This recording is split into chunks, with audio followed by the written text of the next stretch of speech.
Welcome to Written and Read By Episode 7, Poorly Imagined Life, by Nick LaMendola. Would you want to live forever? She asks him out of nowhere. Her dark eyes sparkle, twin prisms refracting in the gloom to the beat of music that gushes through the floorboards above their heads. Enchanted, he will follow these beacons, out of this basement, out of this party, out of the life he knows, to join her in one he imagines her living. Forever? Sure, for as long as it takes, babe. Huh? Is all he replies. It's really loud down here. She looks away, discouraged, and the mood shifts. A thunderclap of terror splits his heart. Wait, is my moment over? But liquid courage sloshes, foamy in his belly. No way. She's still waiting for it. Clark presses his face toward hers.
For the old man, waking up is like being born again and again, painful and unexpected.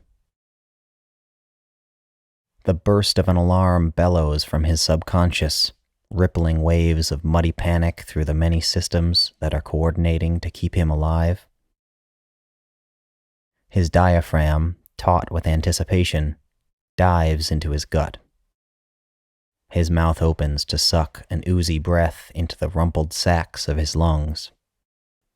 His heart pumps sludgy reanimation into cold, distant limbs. It hadn't always begun this way, he remembers. He used to just emerge from behind his eyes and greet the day.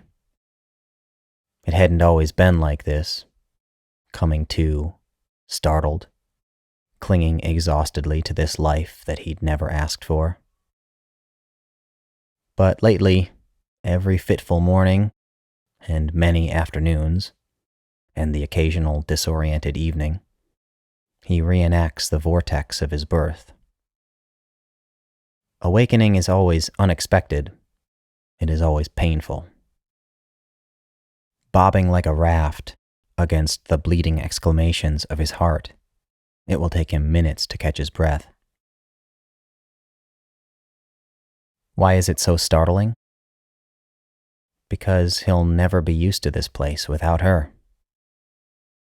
He'd made that a resolution when they took her away. Never allowed this to feel right.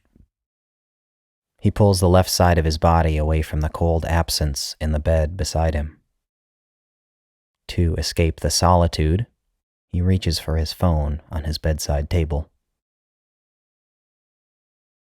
He lifts the screen to his face, and his irises drag his vision into focus. It beeps a friendly greeting, arising from its slumber much more gracefully than he had. His thumb automatically opens an app. Carelessly, he begins to fling reams of information upwards into the void, burrowing towards the bottom of an infinite scroll, scanning for something indescribable, something he has never seen. There is no comfort in this habit. But they'd begun so many days like this, 2 burrowed lumps in the bedspread, squinting into their palms, that he doesn't know how to start any other way. Sometimes you know something so well that you could never explain it. Each hollow day, this empty house gnaws at him, grinding down his once sharpened edges, licking raw the tender foundations of his life. What can you do? He isn't ready to get up. He'll lay here a while, tied umbilically to the thing in his hands, pouring tired eyes over a barrage of iridescence in the morning darkness, because it reminds him of how someone he once knew once lived.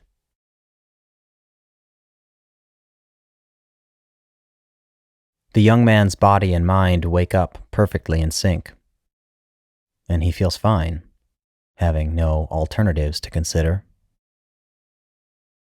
His eyes do not open, but his vision blooms with startling color. "It's on, like before you're on," he'd described to his friends when he'd first gotten it. He can see everything there is, the impossible vastness of human experience stretching to the horizons, his curated existence popping into focus in the foreground. In an instant, he's learned everything the program has decided he should know. Suckled knowledge sates the hunger, but only briefly. The implant is so much better than his phone had been. It can't be described how much more connected to the world he'd felt since his procedure. His mind navigates the interface perfectly, rid of the latency of translating his thoughts through slow and clumsy fingers. It is silent, immediate, all-encompassing. It makes him feel immeasurably powerful. It had been overwhelming at first, the vertiginous depth of the entire internet accessible at any moment. But he'd gotten used to it, and at this point he honestly didn't know if he could live without it. He revels in the feeling of... Someone knocks on his bedroom door. "Honey, are you up? Your sister wants to know if she can use the shower. We only have half an hour before we have to..." Rage bubbles out of his stomach and catches in his throat. "If my sister wanted to ask me something," the words slip out from between clenched teeth, "she could have messaged me." "Oh my God, Clark, we're 10 feet apart. We're not going to message each other like some robot family." "I'm getting in the shower, idiot!" His sister's voice skids through the gap beneath the door. The pipes in the wall creak as the spigot opens. His eyelids remain defiantly scrunched. He can't believe these people. "Okay, well," his mother again. "We'll be downstairs." He hasn't yet opened his eyes. Only one more day to endure this place.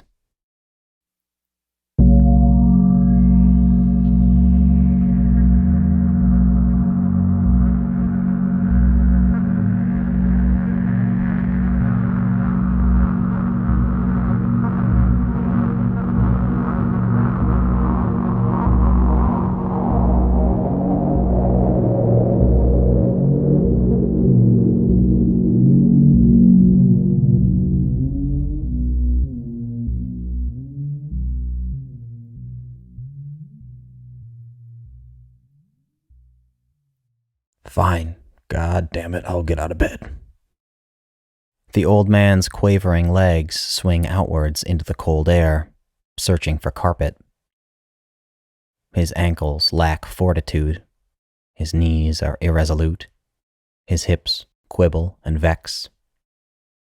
He pushes himself upright, wobbly like a buoy, and shuffles toward the toilet on feet that prickle with sluggish circulation. A rectangle of taupe interrupts the mint wall the two of them had painted decades ago. Last week he'd ripped his bathroom mirror out of the plaster. So it wasn't until much later, after showering, poking around his closet, getting dressed, and leaving the house without breakfast, that he caught his disturbed reflection in the window as his car made a languid turn onto a highway on-ramp. He looks tired. He rubs his eyes, and an electric burst of reddened capillaries web out into a growing nose and a melting forehead.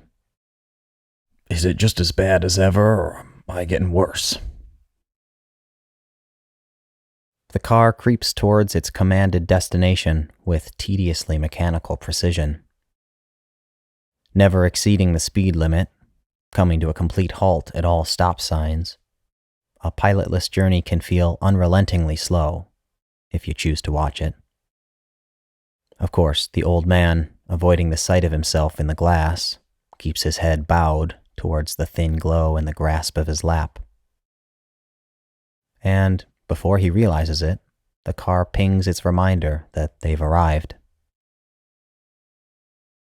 His cane pokes through to the outdoors, wavering over the pavement like a dog's sniffing nose.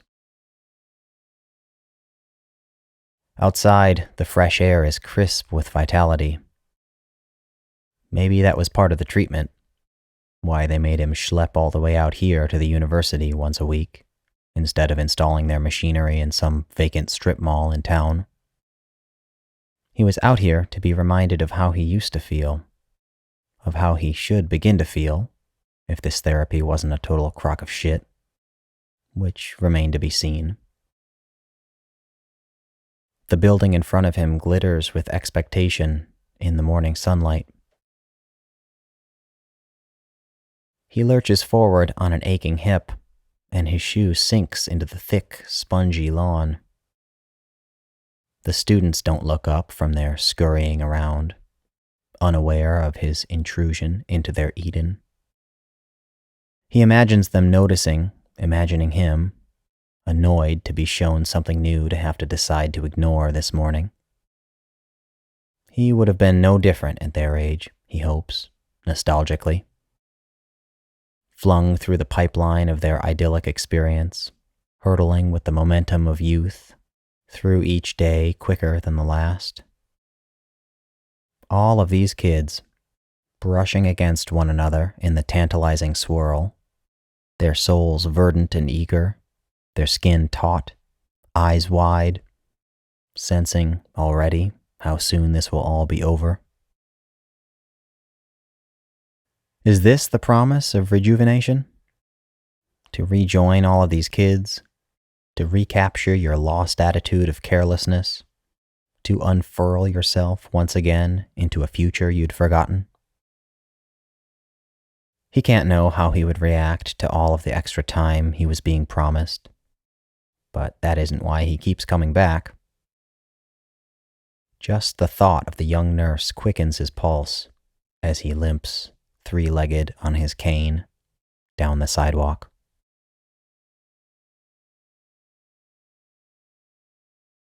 For some reason, they tell him to strip down to his socks and underwear. Is that really necessary? He'd asked on his first day 2 months ago, as a nurse handed him a paper gown. She'd left the room without so much as a look. They must be trained to ignore, he'd thought, fumbling with the hole cut out for his neck. Their schools must teach it. They're so good. Today he shimmies unsteadily out of his clothes, flopping his sagging limbs onto the padded platform in the center of the empty room. And he waits, tapping around on his phone until the doctor finds the time for him. The eventual knock on the door is vulgar with courtesy. "Oh, just come in already." The young man swings in on the door's heavy hinges. "Julian, good to see you," expelled in a loud blast of wind. "How are you feeling today?" "Younger and dumber than ever, Doc. Your bullshit must be working." "Well, you look great." The doctor replies with robotic humorlessness, his eyes fading to gray, pointing somewhere above and to the left of his patient. "Your vitals are strong, and I can see from your chart here that hip of yours is healing up nicely." There were many things that young people did that Julian couldn't stand, but this was the most unforgivable. They couldn't exist in a room with a person without diving for cover into their implants. The way their heads drifted lazily in any direction, the way their eyes clouded over, almost as a reflex to avoid meeting your own. It wasn't just blatant, it was thoughtlessly unhidden. No matter how far back in time this treatment would drag him, he would never allow one of those things to be stuck in his head. "Yep, you quacks must have stumbled on the fountain of youth." "Okay, well, everything looks good in here." The young man continues, his irises skating back into their normal brown. "I'm going to send in Denea to administer your therapy." "What is the purpose of you?" Julian wonders in the direction of the doctor, who is gone before he can get the words out. No one had said anything in 10 minutes, and Clark peeks his head out to notice that his mother is beginning to get anxious. The four of them sit, he and his mother in the front, his two sisters in the back, listing in the momentum as the van inches through traffic. She taps a panel on the dashboard, searching for a radio station. "Mom, just put it on your headphones," one of the girls whines from behind them. "It would be nice if one of you would talk to me." She sighs, but none of them take the bait. And then, to herself, "It's like sharing a cab with a bunch of strangers." Clark tucks back down through the strata and re-enters his device. "Ugh, stuck getting groceries with my family. Can I see you tomorrow?" She is usually slow to respond.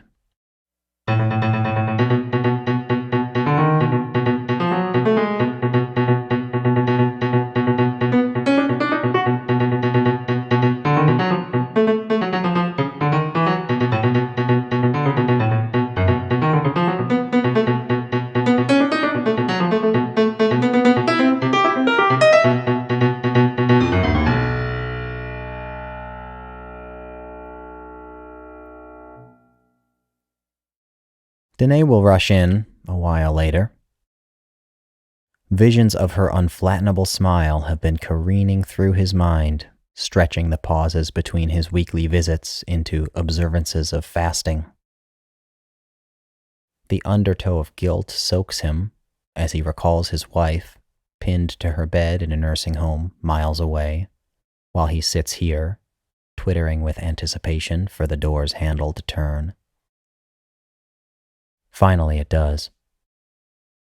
"Hey there, Jay," wafts out of her and dissolves into the room. He inhales some of her radiance before speaking. "Hi, Denea," he croaks nervously. "How you doing, hon?" she asks, collapsing the age gap between them. No longer half a century her senior, Julian becomes her child in this place. "Better now," the words stammer out. She smiles with intention, flattered. "How you been feeling since last week?" "Not that different, really." "Yeah, well, they gotta go slow. Can't hit you with the juice all at once." And her wink nearly knocks him to the floor. Denea is a nursing student at the college, cycling through her rotation in this experimental rejuvenation clinic, and in other facilities that she occasionally mentions when he begs her to tell him about herself. He dug himself into a hole that he deepens with every visit. He knows he'd been a coward, jumping into a program that used words he couldn't understand to describe a miracle he wasn't experiencing. A swelling of his stringy muscles, a rewinding of years of endurance back into his heart, leaving him with a full head of hair, bursting with collagen and confidence. But now, if he finds out he's part of the control group, that the pills they're giving him are just sugar, that the ethereal light they douse him with is an expensive tanning bed, he won't mind. The reason why pops in the left ear of her stethoscope, then the right. All right, hon, I have to run your numbers. Stepping blurrily close to him. She looks him straight in the eye as she says it. He has to look away. His paper gown crinkles as she presses her hand into his chest, and he tugs at its corners to cover his pale, bare legs. How are your classes going? He asks, throwing off her reading. Good. Well, pretty good, I guess. Goddamn OChem is killing me. Do they still make you... God, I remember when I had to learn that crap. You took organic chemistry? She sounds impressed. The point of upward inflection in her question pierces him like a worm on a hook. Yeah, back in the Stone Age. He winces. It was a stupid thing his grandfather would have said. It's a bitch. And without missing a beat. Your pulse is rocking today. You feeling as strong as you look? The implication squirms in him like a larva hoping to transform, and his eyes glide down the curves of her body all the way to the floor. Hoping she didn't notice, he stalls for time. Danae, would you do this? You know, if you were me. Do what? You know, this. Is it like, am I wasting my time? It takes her a moment to put the pieces together. Huh, would I do it? Probably couldn't afford it, she says, brushing him off. He'd barely considered the cost. If the college was taking his insurance company for a ride, why should he care? Sure, he'd been coming back to see her, but of course, he'd signed up in the first place. You can feel yourself dying without using any of your senses. It is an inarticulate, deafening terror. It splinters your peace. Always in the dark, always through an unending night, battering you with thoughts of that weightless moment when you'll stumble over your world's final hurdle and collapse into the oncoming traffic of death. He just couldn't face it. And when the doctors had come to his wife's nursing home to ask for volunteers, he dived for their clipboard. You can't cheat death, he knows. But he doesn't mind being lied to in this place. Maybe because he doesn't mind lying to himself. Well, he extends sheepishly. Do you think it's working? Jay, you're looking great. Foregoing the question he'd asked to answer the one he might have liked to. Blood thunders again through his veins as it had decades ago. Yeah, you quacks must have stumbled on the fountain of youth. He hopes she hadn't heard him from the hallway the first time, but she cackles convincingly as she steps away to chart his progress on the back wall. He tells himself, as he considers her from behind, that what he likes about her is that she hasn't plugged her head with one of those brain drainers. All right, Jay, you're doing real good, she says, drawing to a close the only part of the session he enjoys, faster than he is prepared for. I'm going to have Marlis come in and take you to the bath. You know, you remind me of my late wife.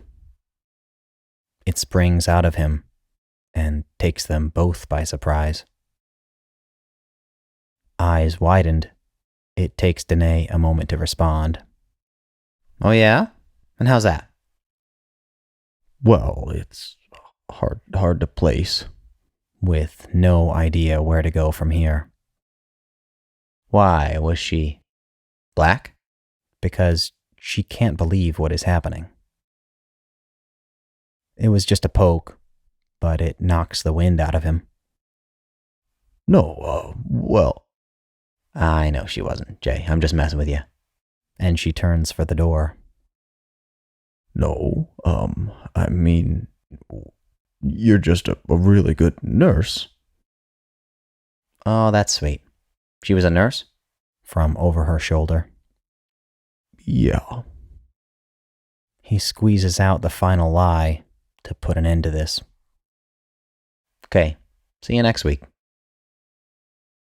And before he can figure out how to live with himself after that despicable charade, she walks out of the room and back into the life he will never know. It is a life that he can endlessly imagine, the life of an old man's idea of a young woman. His brush will paint her with vivid chromaticism, layering over her shades, touching her up with all of the intricate inaccuracies one person can convolve onto another. She'll become his own entirely different person for 7 more days, before reality will descend to shatter his illusion when she steps back through that door.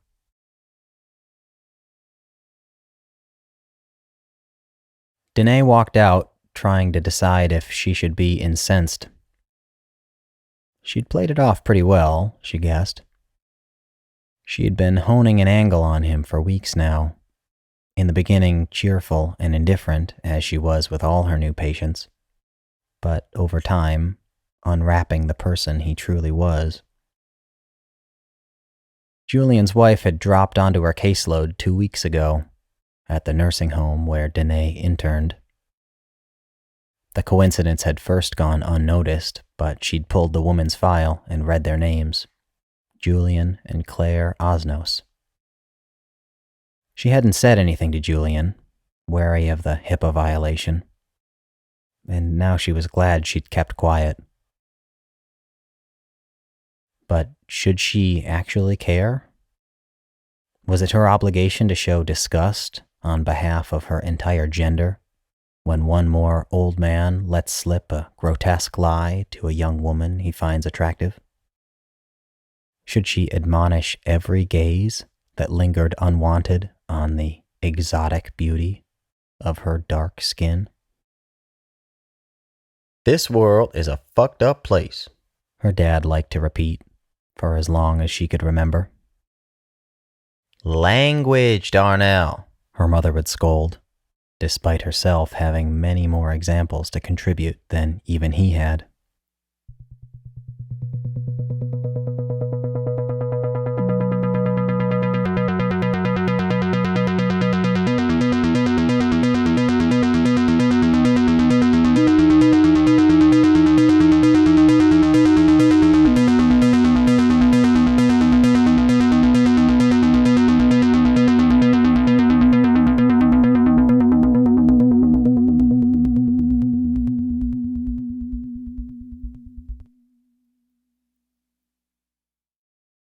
There had been nothing to do all day after they got back.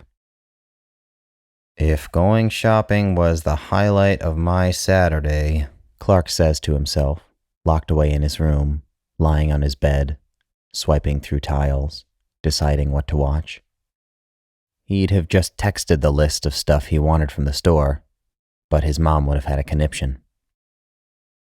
Back to school tomorrow, he thinks, after hauling himself up to date on a few of the series he needed to catch up on. He blinks out of his device as daylight wanes outside the window.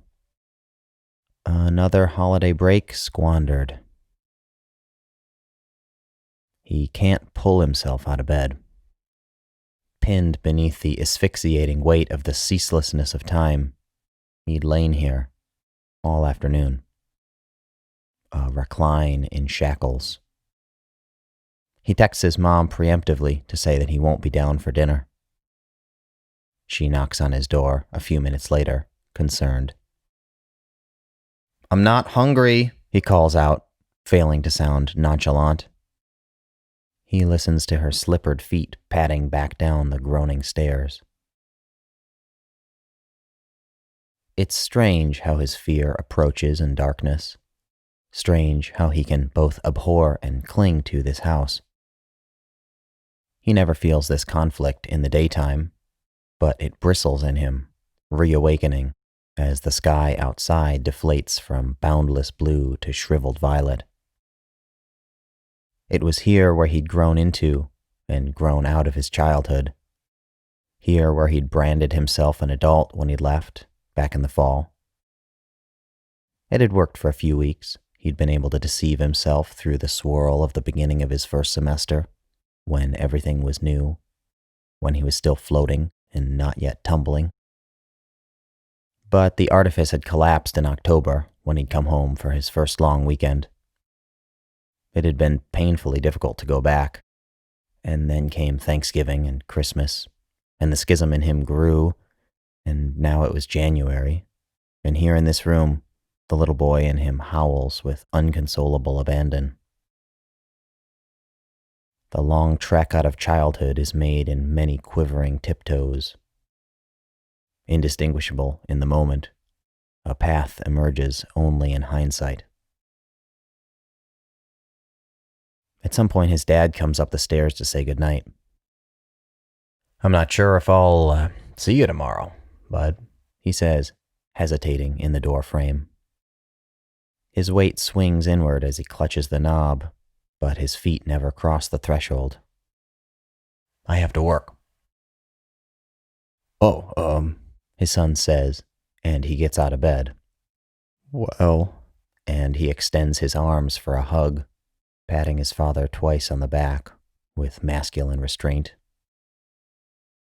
When his dad says, "I love you, son," he has to clamp his lungs to keep from letting out a sob. He blinks a lot of times. I love you too, Dad. Releasing the air slowly, like a sputtering balloon. His father closes the door behind him.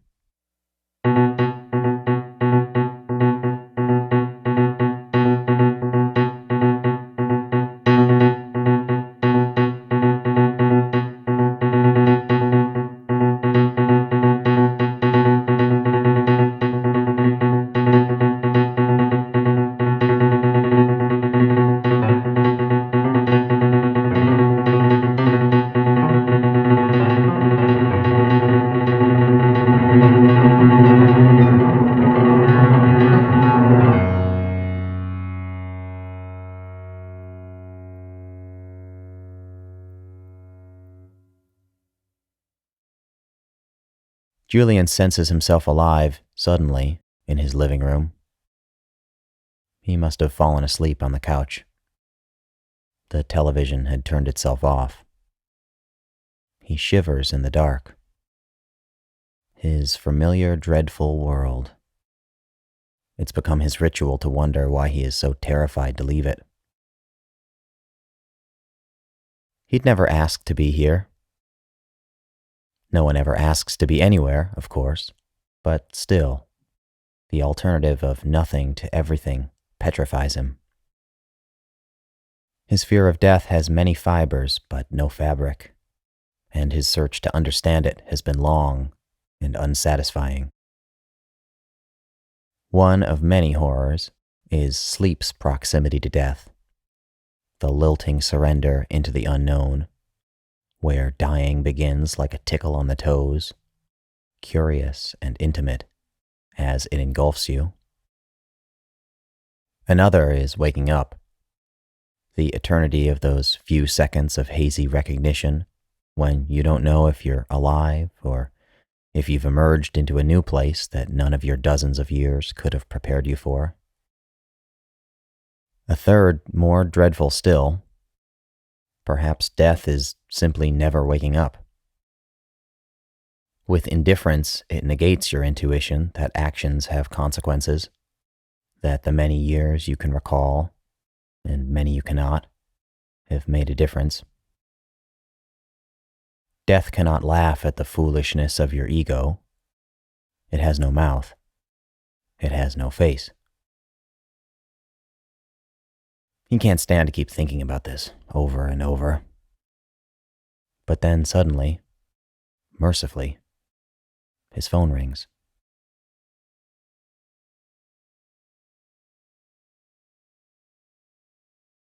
Everyone else in his house is asleep, Clark is pretty sure. He flips open the Expanse just to browse, just for a moment. His body goes cold with the anticipation, all of the blood flowing to his core. There is so much to see. The women are endless. Mostly real, he guesses, though a lot of them must be generated. It doesn't matter. Real or fake, they throw themselves at him insatiably. The interaction is what does it for him. He remembers lying here, holding a tiny screen in one hand, and how separated he'd felt, at least in retrospect. Like he was watching them through a tiny convex lens. This is incomparably better. This allows him to step into their rooms, to reach out to where they lay, begging for him. He drifts through the morass for an unknowable while, impossibly fickle in his omnipotence, turning away heaps of astonishing beauty for any one of 1,000 inscrutable, impulsive reasons. One doesn't concern himself with each droplet of water as he wades out into an ocean. Eventually, he begins, and it's over quickly. As it shoots out of him, the absence leaves a familiar, momentary void. Almost immediately, it is filled. In the instant after release, he feels the sallow ingress of remorse. He remembers when the feeling had teeth, long ago, when the guilt of what he'd just done could really rot his insides for hours, or days even. It still makes him feel unspecifiably bad, but he taught himself gradually to ride the feeling out. Everyone does it, he reasons astutely. He is a withered old cancer cell, laughing through another useless dose of chemo. He is inured to the healing power of shame, its feeble motivation not yet ready to inspire him to change. He wipes himself off. It's 12:17 a.m. Another 12:17 a.m. It will take a long time to drift off.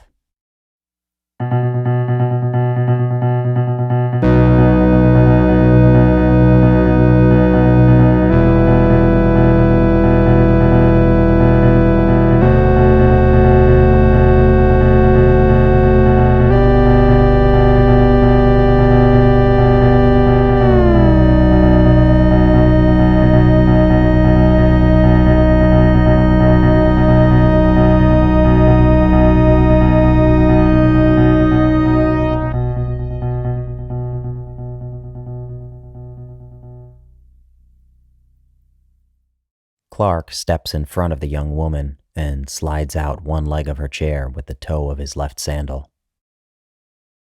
He doesn't set down either tray before he does this, and he sways precariously on one foot under the weight with a flamingo's boastful confidence.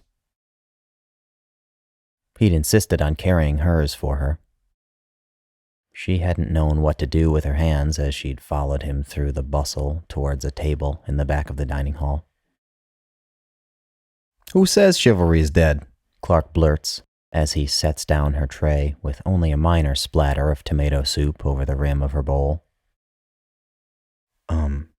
Thanks, she replies, reaching for a napkin. Yeah, I'm a traditional guy, he continues, slumping into his chair across from her. He stuffs a mound of mashed potatoes into his mouth without elaborating. She aims her fork at an isolated piece of lettuce on her plate. So, what's your major, anyway? With his mouth full. Still dressed in the scrubs she'd worked all day in, she looks up to meet his eyes. Optimistic, like a beagle's, they slacken as he chews. Nursing? Oh, duh. He fills his mouth again. And you?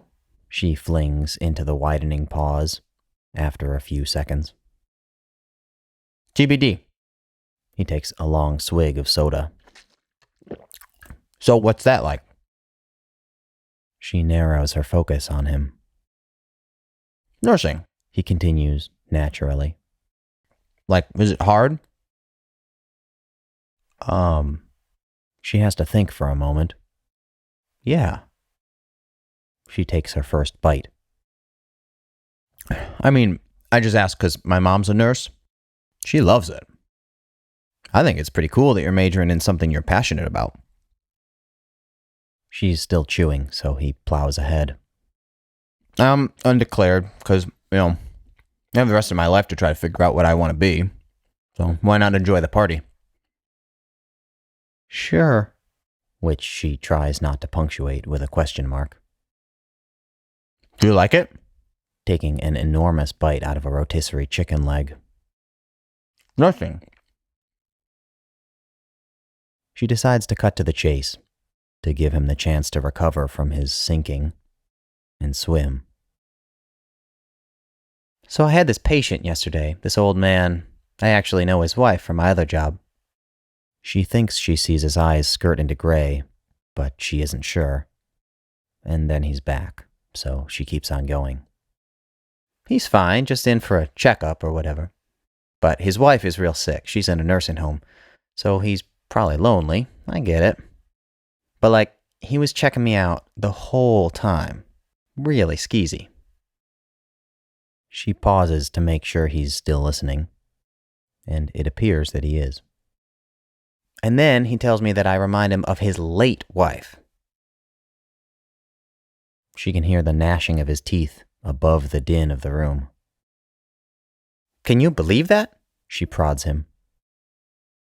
Well, he pauses to consider. Maybe you look like her? Are you kidding? Oh, wait, he was trying to get with you? He's reduced it to the crudest of possible terms, but at least he's following along. She decides to stay quiet, to remove the guardrails, see if he can navigate his way down this winding cliffside road. Makes sense. As he stifles a burp. Ew, she recoils. How can you say that? He looks stunned by her surprise. No, I mean, it's super gross, yeah.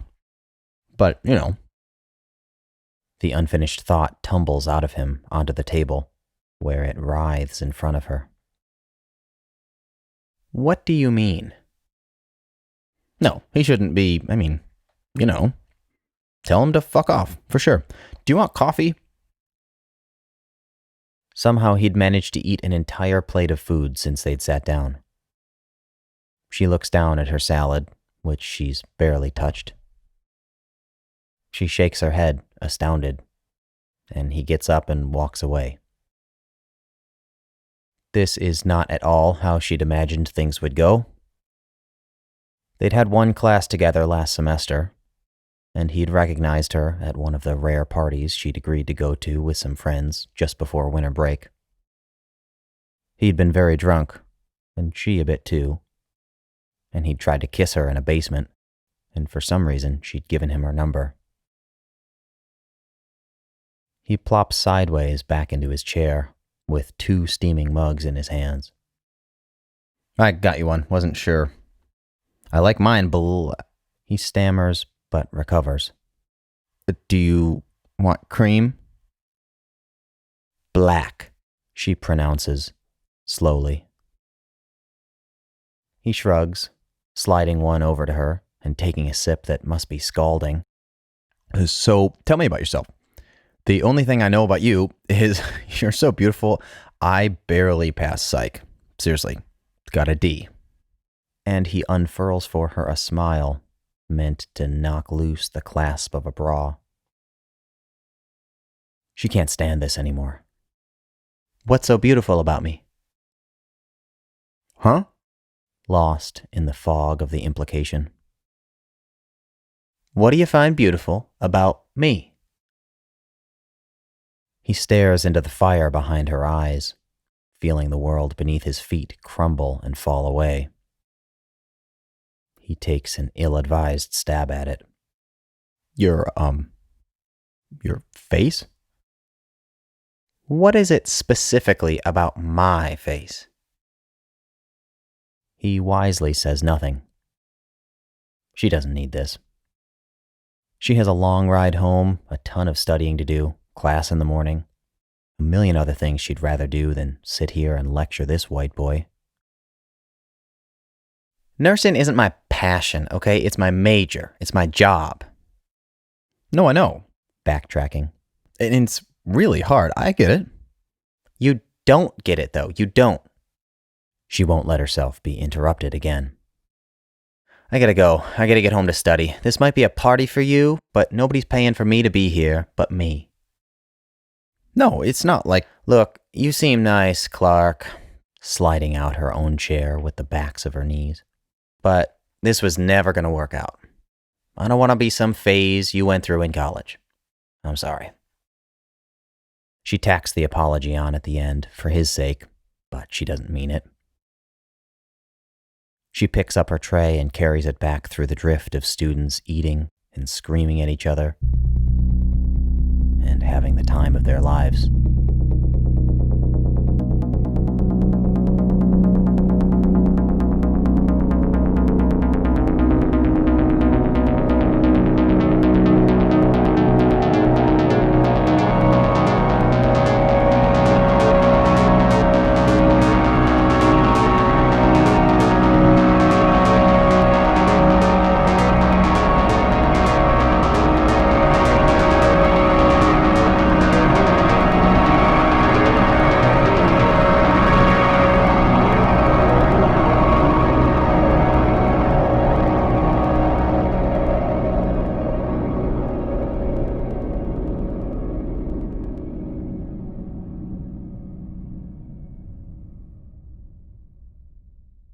I'm coming to pick you up. Your grandfather is really sick. Your sisters and I are going to visit him. The text couldn't have come at a better time, right in the middle of a lecture he can't believe he decided not to skip. Anywhere would beat this, he assumes, as he stands up and walks out of the classroom unannounced. Many envious heads turn to admire his intrepid escape. His mom had been really white-knuckling it on their way over here, but it was immediately obvious once they walked in that this was just another false alarm. His grandfather had had another stroke, but he'd brushed this one off pretty easily. There is something to be said for experience. As she'd led them to his room, his nurse kept emphasizing his progress. Apparently yesterday had looked pretty grim, but he'd bounced back, and he was even talking again. Not that Clark preferred the alternative, but he couldn't see why they'd come. I don't know how well he's going to be feeling, his mother had begun as they were pulling into the parking lot. So he might not say much. But if you're going to say something, speak up. We know, grumbled 3 voices in unison. And no phones in there, okay? She'd continued before unlocking the car's doors. His grandfather lies on the bed in front of them, saying nothing. Since none of them have anything to say back, there is a lot of looking down at the floor and rearranging in their seats. These painful silences would have been perfect for a video call.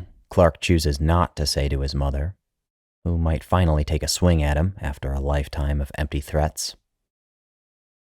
He's only able to sneak glimpses into his device. He has to wait until someone starts to speak.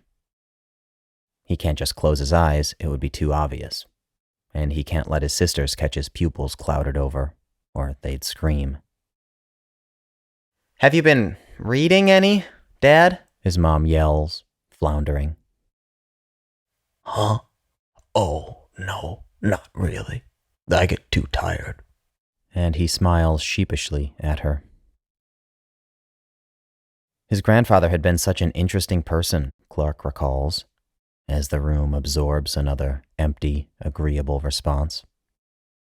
Witty and funny and energetic his whole life. It was a shame. He couldn't comprehend why they'd brought his grandfather to this place, and he'd said so at dinner one night over break. You obviously don't want him to just lie in bed all day. He'd begun with diagnostic confidence. He has a brain injury. Why don't they try augmentation? "Not everything can be fixed with an implant, honey," his mother had replied quickly. "Yeah, moron," his sister had smirked until their father's glare hit her in the forehead. But sure it could. He was reading an article about a brain graft study on a group of stroke victims as they were talking. The information was out there if they'd only exposed themselves to it. "I'm sending this link to your phone, Mom," he'd said, solving her problem. "Can we just not right now, Clark?" she'd sighed, sliding a forkful of food from one side of her plate to the other. Back in his plush seat in the stuffy room at the foot of his grandfather's bed, he says, "I have to pee." "Go ahead," replies his mother weakly. His implant lays down the path to the nearest bathroom. Inside, the ceiling lights blast an aggressively antiseptic illumination. This place makes him feel uncomfortable. The building has a smell to it, obviously. Not damp, necessarily, but breezeless, thick and sour, and undisturbed. It makes him ill to be around all of these people with nothing better to do than wait around here to die. It was the exact opposite of the way he felt on campus, strolling along cobblestoned sidewalks just for the swell that rose in his chest, taking in the beauty of all of the women no longer girls, airing their skin in the breeze, flipping the rivulets of their hair in the sunshine. It was the exact opposite of this place. Once he's done, he can't bring himself to go back to his grandfather's room, so he closes the map inside his head and wanders. After a while, a hallway ends at the wide mouth of a cafeteria. He doesn't want to guess at whether lunchroom food in a nursing home is better or worse than the dorms, but he spots a vending machine in the far corner. Luckily, it isn't so old as to only accept paper money. An invisible mechanism conveys his bag of chips through a slot and into his hands with a perky, transactional beep. He sits down to check some notifications and eat. He probably won't be hearing from Denea anytime soon. What the fuck had her problem been? He wonders, without speculating. They'd seemed to hit it off at the party a few weeks ago, but ever since then she'd been weird. She'd asked him at that party, out of nowhere, "Would you want to live forever?" He hadn't considered it. The question had stood on its own, never really sparking a conversation. But the exchange comes back to him, here in this room. He hadn't asked her back. He takes a moment to consider eternity, but then skitters off into a nap. There is practically nothing new to see, and he closes out and yawns back into the room. There aren't very many people eating. Most of them must get up for breakfast before the sun, he supposes, though he can't imagine much reason to jump out of bed in a place like this. There is one old man in a battered chair that faces the windows, hunched over a plate of slop and a vintage cell phone. He's by himself. He doesn't look like anyone Clark has ever known. Clark tries to imagine what it might feel like to be this man, thumbing through the internet on a stubbornly outdated browser, abandoned fork buried in his mush. What is he reading? What is he thinking? His imagination pours out a completed picture, a fully formed rendering of a young man's idea of an old man. Clark understands what it must feel like to be ailing, to be fragile of body but reciprocally strong of mind, steadfast, determinedly remaining. He feels himself inhabit the man's failing body, feels his mind torify in an onslaught of decades of experience. Brittle bones prop up a stalwart will. He's seen the world. He knows how it works. He can tell you a thing or two. The old man doesn't care about your devices. He's had his own since before you were born. And it works just fine. And it tells him everything he needs to know. He eschews the interventions of your augmentations. What he wants is to be left alone, to continue to prepare himself to greet his oncoming death. He's ready to die, Clark presumes. If he isn't, what's he been doing all these years? Clark folds up the empty chip bag, wiping his oily fingers on his pants, satisfied with his explanation. Luckily, none of this will ever happen to him. The compounding miracles of technological advancement are sure to hoist him free of the terrestrial drudgeries of aging, isolation, and irrelevance. He drops the empty bag into a trash can on his way out. Suddenly, the building's pervasive odor no longer bothers him.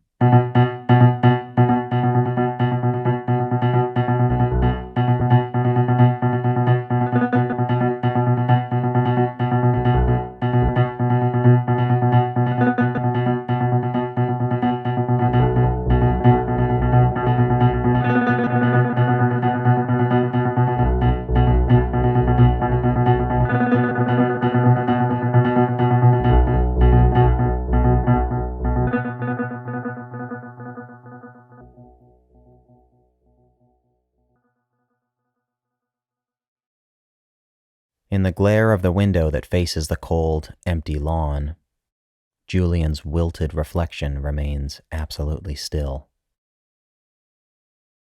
Its contours are indistinct. Its edges shiver out of the world of things and into an unseeable universe of pure light. He blinks to test his solidity, and in that pinprick of time, his reflection scoots, ever so slightly, further into transparency.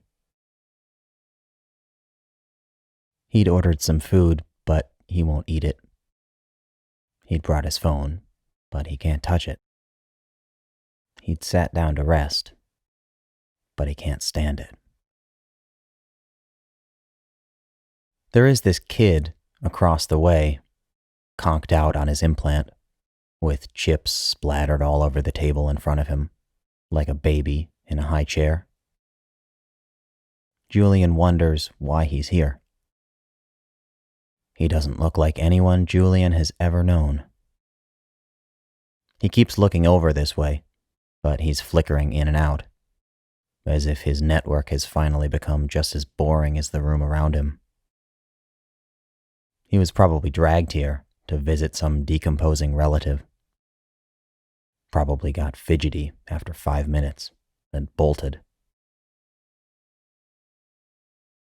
The old man imagines the young man imagining an old man, guessing at how it might change him to have lived a lifetime, guessing at what it will someday feel like to no longer be able to take for granted an endless future.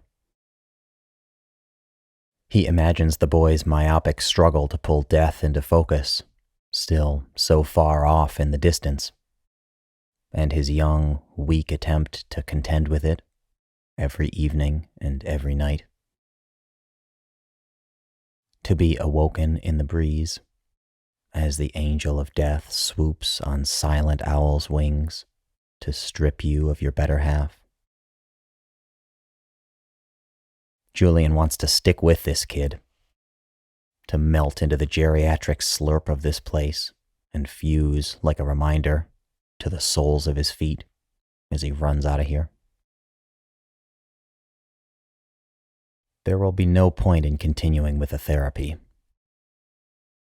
Not only because he can't imagine facing Denea after last time, though that has a lot to do with it, but the entire enterprise now seems repugnant. He doesn't want to prolong anything anymore. He doesn't want to wake up and look to his left and get up and enter into a new chapter of life. He doesn't want to bend over to search through the fallen shards for the pieces of himself that might possibly still fit after this shattering. He'd only been experimenting with the thought when he'd blabbed it to Denea, but he was sure he'd breathed it into existence. Its inevitability had long been held at bay by his wife's tenacity and the skill of the doctors in this place, but eventualities always become events, eventually. He hadn't been with her when it happened. You can't be somewhere all the time, he tried to rationalize, but some things just aren't rational. The strychnine truth liquefied him. He hadn't been with her when it happened. He'd taken the phone call at home. There was no urgency in the voice on the other end. It was over quickly, Mr. Osnos. There was nothing anyone could have done.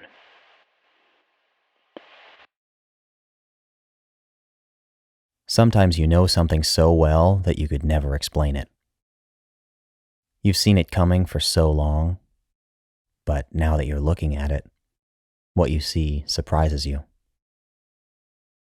Like you were expecting your memory to have failed. He'd only been experimenting with the thought when he'd blabbed, "Late wife," because at that time, he was still under the assumption that he would remain after she was gone. He recognizes his foolishness now. And what a repulsive trial it had been. The old man imagines the young man as an old man, imagining evading the frivolities of death, and with stone-faced endurance, outlasting a city, a culture, a geography, a geology. To remain beyond this planet, beyond astronomy, beyond physics, beyond a universe which will have collapsed in on itself and exploded in fractious energy again and again with monotonous repetition until it won't be worth watching anymore. The old young man will be sick of reinvention, sick of floating in empty space, sick of the unquashable optimism of cellular life as he fights the nothingness endlessly. He'll have heard all the jokes and bungled all the punchlines. He'll be ready to go. But what the young man can't possibly imagine is the memory of not being there when she dies. When music doesn't swell up in the background to warn you, when time doesn't slow down to prepare you, when you don't experience emotion at a distance, when you're still groggy in the hangover of an unexpected nap, and you don't yet know where you are, and you can't understand what the stranger on the other end of the phone is trying to tell you. The young man won't imagine that. Burning in the blue flame of his youth, before time's char has yellowed his light and blackened his wick, he will misconstrue all of this for simple, explicable grief. And he'll get up and throw away his trash and walk out of this poorly imagined life. Which Clark does, without another thought.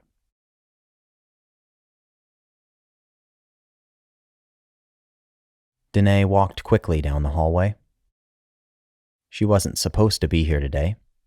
She had to be on campus in an hour for class, but she was behind on time for the month, and the nursing home usually let her drop in unannounced. There was always something to do. She saw the two of them at exactly the same time. Her head clung to the site with her body still speeding forward, and her spine unraveled like a coil before snapping everything back into place. They were both sitting in the cafeteria where she worked, leering off into space. What the hell are these two doing here? And then she saw the slouch in Julian's shoulders, the bend in his dejected neck, and she understood what had happened. And there was no one around to comfort him. But she couldn't go in because, for some reason, Clark was here too. It was like she'd tottered into some warped nightmare where the two had joined forces in her subconscious. She hung back, out of sight, behind the doorframe. She noticed them noticing one another. She noticed them reckoning with one another. Two men gazing upon the world like their stage, a world made in their image, missing the trees for the forest with the grand vision of a god. Enter Denea, too dark to quite make out, even beneath their glaring spotlight, indescribably indistinct and subtly changing shape with each planetary rotation. How would they explain her? Let them imagine. Let them ponder. She had work to do, and left.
Holy crap, you made it to the end. Well, thank you for listening. This has been written and read by episode 7, Poorly Imagined Life. And as always, the meowing right in the middle of a perfect take, lying down on my keyboard, and other interruptions thoughtfully provided by Beaver.